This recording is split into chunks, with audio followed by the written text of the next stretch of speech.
down, you're wasting time. But look at number 1. 0.035 equals 3.5 times 10 to the second power. So really it says, how do you know it's wrong?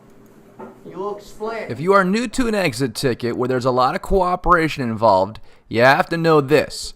You have to teach your students how to cooperate with each other, and it can be taught.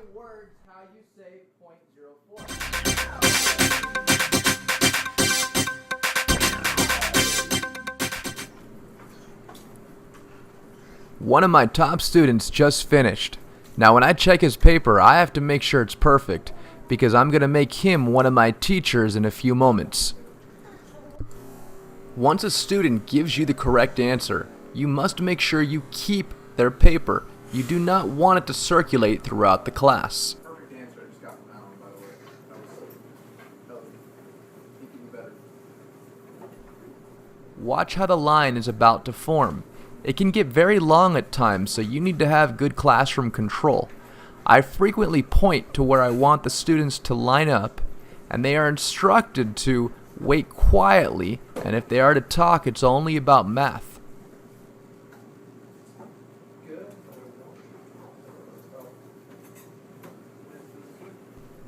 The exit ticket is exciting for me because I know if I can explain to 6 or 7 students how to clearly do this problem, in a few minutes they're going to be out there helping the rest of the class.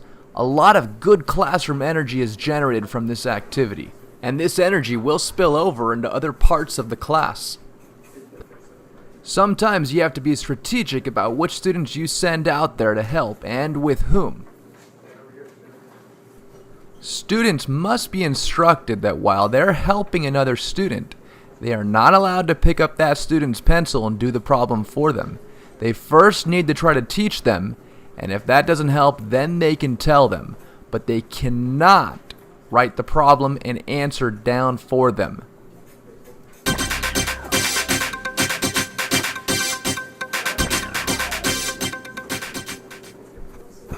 When I see my students effectively cooperate using mathematics as a topic, nothing makes me more excited and gives me the energy to keep going through the day.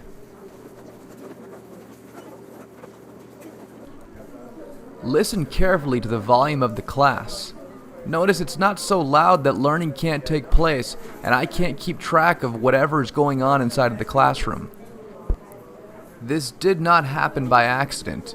You can get just about any class to behave this way if you consciously teach them how to behave, and you consciously teach them the proper attitude to bring to class. Now I will have to continue to do this throughout the year, but if I do my job right, it will look like this the rest of the year.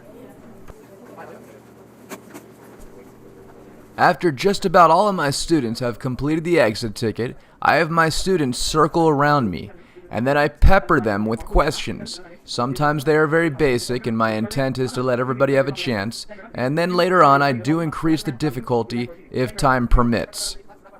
Times 5, what's 7 times 5? I want to see hands right now. What's 7 times 5? What's 7 times 5? What's 7 times 5? Idiot.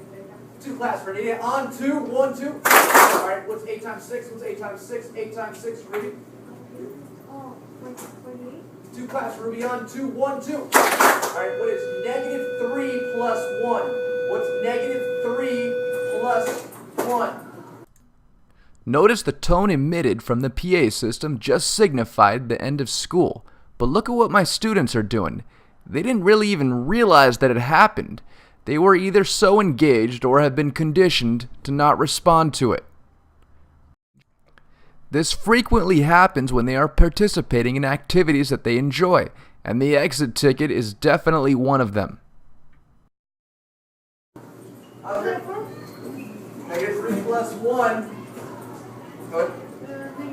Negative 2. 2 class for Oscar on 2, 1. On 2, 1, 2. You guys are awesome. You guys, like it. Good work. Moody, come here. There's David, come here.